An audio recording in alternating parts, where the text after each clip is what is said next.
Okay, hi, and welcome everybody. I am here today with Lorraine Wilson, and we are going to be talking about the topic of joy and how you can use joy to live better with Parkinson's. Hello, Lorraine. Hello, Mel. Thanks so much for being here. It is a distinct pleasure. Great. So, just to give people a little sense of who you are, why don't you let us know who you are, where you live, how you came to be a Davis Phinney Foundation ambassador, and all the different work that you do in your Parkinson's community. Well, let me begin at the beginning, I guess. Native Californian, lived around the country in various states, came to Abilene, Texas, which is where I am now and have been most of my life. And most of my life, I've been a teacher. So I definitely have those teacher vibes going on a lot. And I was diagnosed with PD after I probably knew that I had Parkinson's. I think most of us say that. One little symptom creeps up, another little symptom creeps up, and they add up. And then when my physician referred me to a neurologist, little bells are going off in my head like, not only is this my family physician, but he does happen to be a friend and he doesn't want to tell me. So, and that's okay. I respected that. And the neurologist did the dirty deed. That's fine. So diagnosed with Parkinson's in 2017. So just coming up on the 3rd year anniversary of the official diagnosis. I can say that I wish now that I had started a couple drugs a little quicker. He was the type with, do this for 3 months, wait, do this for 3 months, wait, do this for 6 months, wait. So a year and a half later, but I did get to a movement disorder specialist, which I found to be a great help. I don't know about where listeners or viewers might live, but here in Abilene, Texas, we have 0 movement disorder specialists. So most of us drive an average of 3 hours, and that's not a lot of joy, but we drive. It's good. We can make it fun. So having been diagnosed and reading, again, I go back to that teacher in me. I need to be self-learning here since it's me, my body, my life. And I found Davis Phinney Foundation. And of course, I started with Michael J. Fox, I'll admit that. And I went to Parkinson's Foundation, although at that time there was a couple different things going on there. But I always found myself coming back to Davis Phinney Foundation. And I asked myself, why?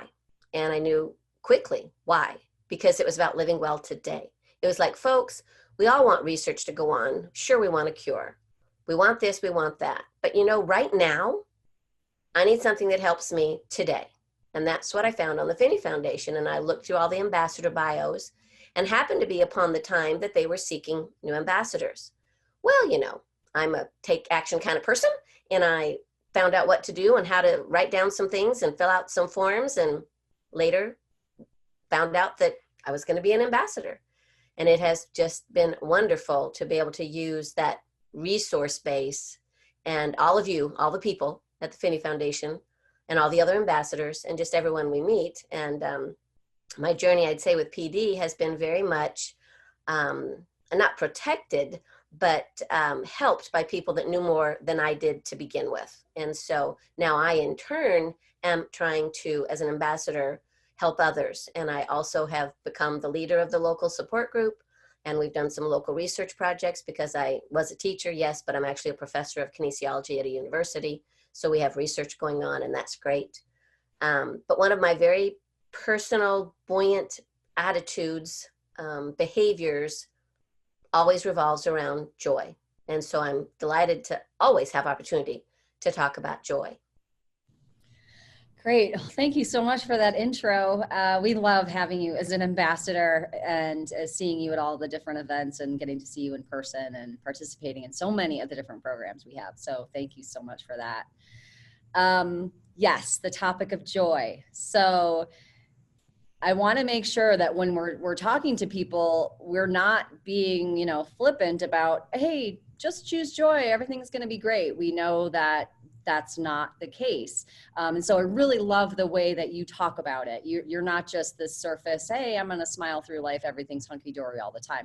You really have a practice around joy and lots of different practices around joy. So if you can talk to us a little bit about how this idea has helped you, throughout your life and also with Parkinson's and some of the things that you do to, manifest joy in your life. Yes, indeed. I think one of the first things, again, going back to being a teacher and working with others to make sure we're on the same page, understanding what we're talking about, is simply to define things like joy and happiness because they're very synonymous. And that's lovely. There's nothing wrong with using them as synonyms. But I typically, personally, and from things I've read and studied, think of happiness as an emotion. And emotions are more often, in my mind, based on external factors. And so an external factor can create happiness, an external factor can create joy, absolutely. But if I'm thinking in colors, which I like to do, to me, happiness is very black and white. If I'm happy, I'm not sad. If I'm sad, I'm probably not happy. So then in my mind, I'm going, so where does joy come in? Well, that's when I need to think in color. Because to me, joy is the color wheel. The joy is all the color out there. And I can say that definitely, and I used this phrase a minute ago, but definitely for me, it's an attitude or a belief. It's in my core. I choose to cultivate joy. I learn about joy. I try to see how sharing joy helps others. I want to, even if I'm sad, understand that that current of joy is still there. It has not abandoned me unless I choose to let it. Okay, and I don't choose to let it. I'm one of those people that likes a lot of quotes. I don't know why, but other people's words help me. Their wisdom, and I don't have to think about it. I've already got that saying ready.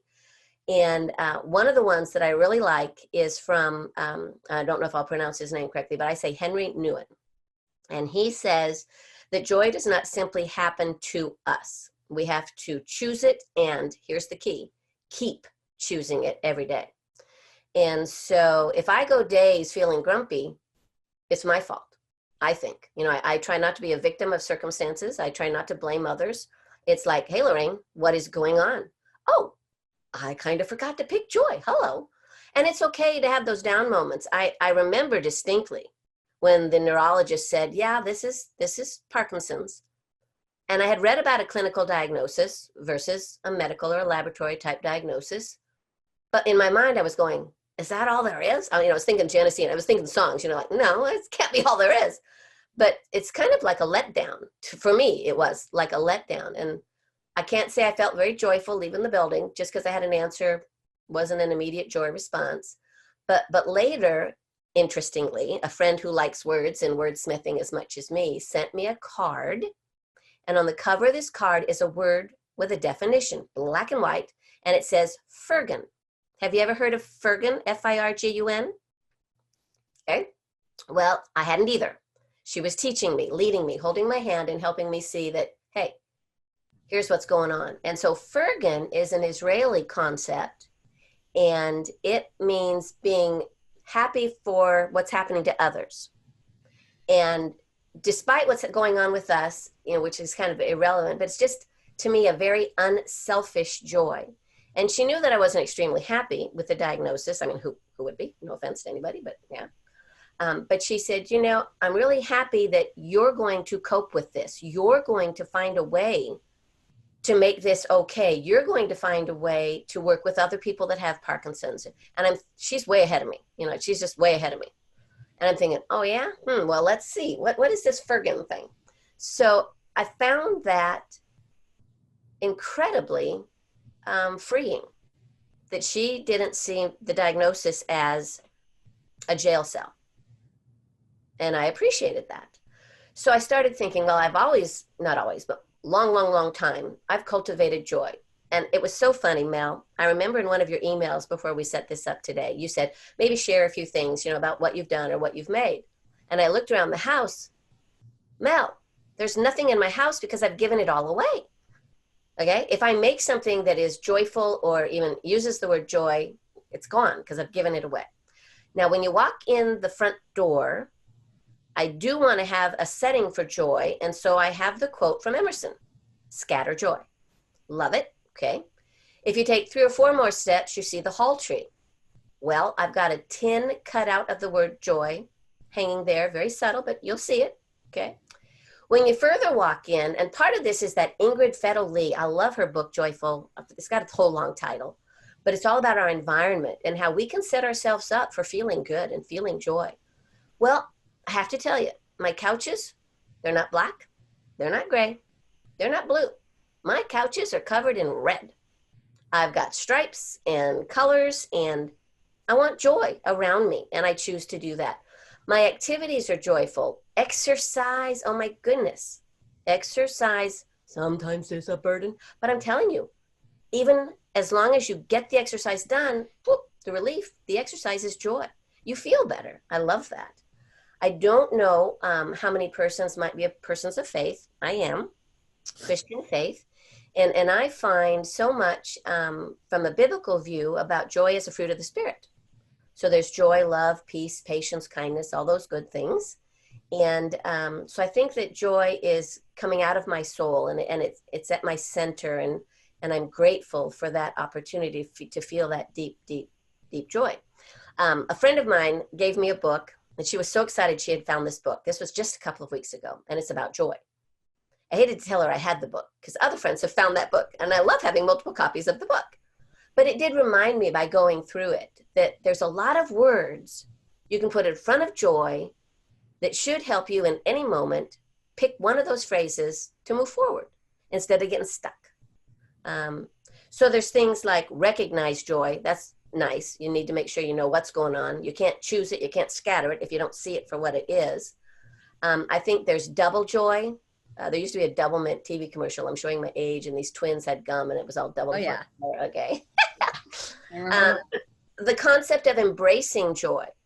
And that doesn't mean joy is, oh, I have to have a smile on my face. Joy is only bright colors. Joy is superficial, because it is not. Joy to be embraced and cultivated and magnified. Again, I go down to that core, my inner being. And I practice joy. Again, like, what does my house look like when I walk through? You know, with Parkinson's, I'm not at that stage. I don't know when I'll get to that stage. I just soon not get to that stage, but the concept of facial freezing. When we talk about PD symptoms, you know, we understand that. We talk about freezing gait, we understand that. And even the voice, you know, getting quiet, all right? But I think that there are symptoms we see to a joyful life. I think, okay, well, maybe with Parkinson's, my smile isn't quite, I mean, it is still okay, but maybe it's not what it was. I still think the face is going to glow if there's joy. A friend of mine just passed away, and they thought he had a stroke. No. They thought he had Parkinson's. No. He had MSA, multiple system atrophy. And he died a few weeks ago, but the last time I visited him was Thanksgiving. He could not speak, but those eyes, there was that joy. He was in there. I would speak, would say things where he didn't have to answer, but you saw the response. So I think that joyful life will show. You know, it's very symptomatic, something you can see. Now, for us, you, me, you know, spontaneity of action, a lilt to our voice, a smile to our face, you know, everything can light up when you're filled with joy, in my mind. But that's just me. And I definitely, that scattered joy, the reason that's in my front foyer is because to me, it's an invitation. Come on in, sit down a little bit. Let's talk, let's visit. And depending on what's going on, you know, if I can share some joy, something that's a chosen thing, that's a great opportunity. I love to sketch, you know that. Where'd my book go? Oh. And recently I've been working on these sketchbooks for the Living Well Today theme. And my first 2 pages in my sketchbook are about PD, but then my very first page, it's all my own. Do you notice? It's all about joy. Had to bring it up right away. And then over here, I love lighthouses. To me, that beacon, that concept of safety and guidance, I just love lighthouses. So I have a cultivate joy page with the lighthouse, and I have my joy keepers. You have lighthouse keepers? Well, I have joy keepers, and these are dear friends that I could call and say, hey, Susie, it is not a good day. And she'll talk me up. You know, it's funny. I have a friend who she is one of my joy keepers for sure. But she's also in love with lighthouses. In the summer, she's a teacher and she's always wanted to do this. She's going to be a lighthouse keeper in the summer. Oh. And yeah, like she can travel around to different lighthouses for a couple weeks each time and man the lighthouse. And it feels like such a right, perfect fit for her. So I'm wondering, would you say that you were sort of spring-loaded for joy, kind of hardwired for joy in your life, or is this something that you've learned to do? And if so, what were the circumstances where you said, you know, I think we have a lot of people that are finding themselves waking up and feeling lost and feeling helpless and hopeless. And I don't want to get my shoes on and go for a workout. I don't want to, you know, I know that I'm supposed to be doing these things and they keep saying it, but I just don't have the umph to do it. And I just feel really sad, or I feel lost. What happened for you that allowed you to make a transition to really look at your life in a different way? And what are some things that we can offer people who are feeling really stuck today? I can tell you mine actually started long ago because my family circumstances were not what I would call normal. You know, that old putting the fun back in dysfunctional or whatever you want to call it. I've actually been on my own since I was 16 years old. And so what I learned was I needed to make choices that were better than what my home life provided. And I met people, I sought out people that I had been observing, and they helped me. And from that point forward, I thought, I can choose my attitude. Okay, I learned about that. Within a decade, so by my late 20s, I'm realizing this joy thing, I'm feeling good. What is this? And that's really, I think, when I truly planted that seed, watered it, nurtured it, fought for it against, you know, bad weather, bad whatever, you know, people outside that were trying to knock me down. And I found ways to make that joy grow. And it wasn't a solo activity. People helped me, absolutely. I don't think you garden alone. And then the more I started getting into physical exercise when I was about 17, 18. I just needed, you know, stress relief at that time in my life. But I came upon swimming. Turns out I was good at it. Didn't know. Joined the swim team at the university. Well, hey, that's good. And I really started feeling the physical benefits of activity and joy. So that to me, they were hand in hand. Probably had almost I'm not going to say almost, had a positive addiction to exercise, you know, kind of overdid. Had to learn some limits because you can overdo anything. But I think that the benefits of feeling joy and embracing joy and acting on joy in such a way that you can share joy is that it minimizes my stress because I'm helping others minimize theirs, in my mind. And that's what they've told me. So I think that it's kind of that, let me see. There's a saying about if you double the people, you have your stress, whatever that one is. It's from Iceland. Oh, I can't remember. I don't remember that one. I don't memorize quotes very good. I always write them down. Sorry about that. But I really see that reading, believe it or not, helps me, depending on what types of things you like to read. If you like C.S. Lewis, he is an advocate and a proponent of joy. He's got some I love the one quote. C.S. Lewis says, "Joy is the serious business of heaven." I can remember that one. I can remember Emerson's "Scattered Joy." See, those are short ones I can remember. But I think I came from a family that had no faith to meeting people and finding groups that seemed to be faith-based that always had a helping hand. And so that was very important to me and very helpful to me. And I can say that even in bad times, like a couple weeks ago when my friend passed away, I was sad. I was happy for him because it was like he was locked in his body. So very grateful. I'm grateful for his life. Oh my goodness, it was a celebration. That memorial service was wonderful because we all had joy that he had lived a good life and done so much for others. He led me on my first 20-mile run. Yep, I blame him for losing toenails that day. But I laugh about it now. And of course, we laughed about it together then. But I think the concept of being comfortable in your own skin, I think that we inhabit joy. Again, lots of words can go in front of joy. But it's not superficial. I hope people do understand that. It's definitely not superficial. And I think when we choose it and scatter it and share it and double it and whatever it is we do, that it's good for the giver and it's good for the receiver. Yeah. So I think joy is definitely something to be shared. Yeah, I think that's such an important point, especially for people living with Parkinson's who oftentimes feel isolated. and feel alone, and they haven't shared their issues or stories or anything with other people. And one of the most important things that we can do in our life is surround ourselves with people that bring us lightness and bring us joy and make us feel better after we've spent time with them. And that's a really, even if you aren't feeling joy, even if you haven't figured out how to access joy or scatter joy, maybe you can borrow the joy from others, right? In your environment, and make sure that you're continuing to put yourself in an environment where those feelings are there. And you can have sadness and joy at the same time. They're actually not something, it's not like happiness and sadness, as you said, right?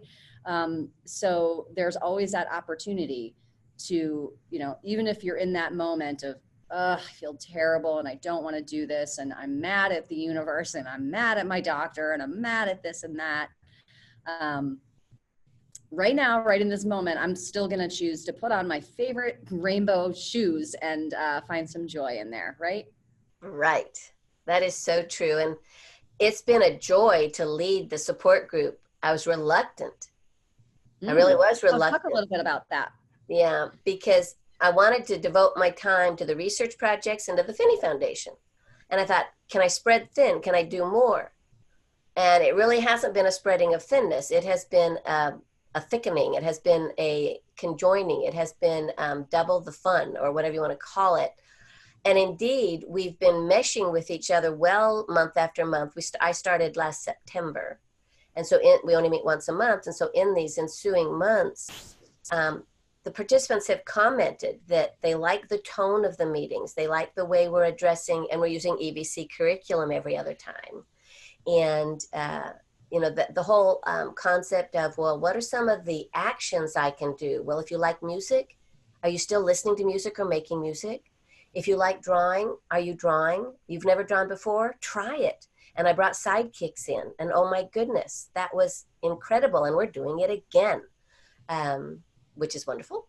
I can say too that for some of the folks, I'm going to call them grumpy taters, and we haven't gotten them to come around 100% yet, but they're coming to the exercise, and they're coming to the support groups, and they're bringing friends. Wow. So they may not say anything, but their actions are definitely speaking loudly.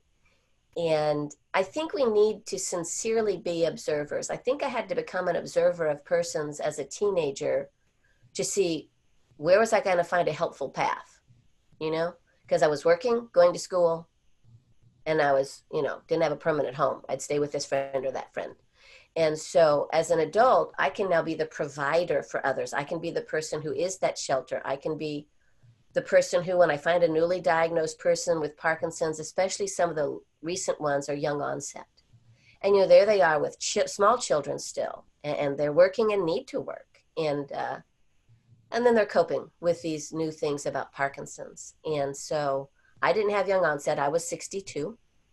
But we both have Parkinson's. And so we can talk about that. And I've been a teacher, and I understand kiddos. And mostly I listen a lot more than I talk. Believe it or not, I can listen. and there are definitely times when, to become trusted, you have to listen. And I don't mention joy the first time every time, because I don't want that to seem superficial or like, oh, you should be feeling joy. No, that isn't necessarily the way that goes. But yeah, I think the piece of that that I think a lot of people can relate to is that if there's nothing that makes me feel better when I am feeling down and awful and for whatever reason than to go help somebody else. I mean, just get my mind off my own thing and go help somebody else. And in that case, you don't have to talk about joy. You don't have to use that language. All you're doing is bringing that to them. Yes. And that's often far more powerful than, telling somebody, right? I mean, yes. One of the values that you ambassadors bring to the local communities is that you are a model for living well. And that means embodying everything. It means the whole spectrum. I am not feeling great today, and but I'm here, and let's do this, and we're going to figure out how we feel by the end of the session. And so it doesn't always have to be, it's not prescriptive. It's not do this or you should do that or anything. It's here's how I'm living well. And maybe that will help you. Maybe that will spark something in you. Maybe my drawing or my quote or my dancing around or my bright colors, you know, all of those things that maybe are manifestations of the joy in you are just shown to others, and it, you know, it reflects. So. Yes. And I think when I have an opportunity to just support someone, usually, not always, but often they'll say, well, Lorraine, how are you doing well with this? And I'll say, well, since you asked, I educate myself. I try to share with others so that they can get the information they need. All of that brings me a great joy and satisfaction that we're doing the best we can on any given day. And I find too that, interestingly, for about 5 months, it's almost like I can tell you the day the cloud dropped, and 5 months later, I can tell you the day the cloud departed. But I had depression, and I'd never had that before. There were some days I just felt like I had lead feet. And I love exercise, right? But I didn't want to go exercise. So I made myself step out the door, go for a walk. Maybe it was just to the mailbox and back. Maybe I thought I'd go to the mailbox, but I actually went around the block. You know, you have to start something. You know, you have to have a catalyst of some sort. And I want to mention the phrase accountability partner or accountability buddy. Some people are not lucky to be supported by spouse or family. And so when you're home alone, that is, I think, from what I hear, a little harder at times to get yourself up. And so you need to be vulnerable, in my opinion.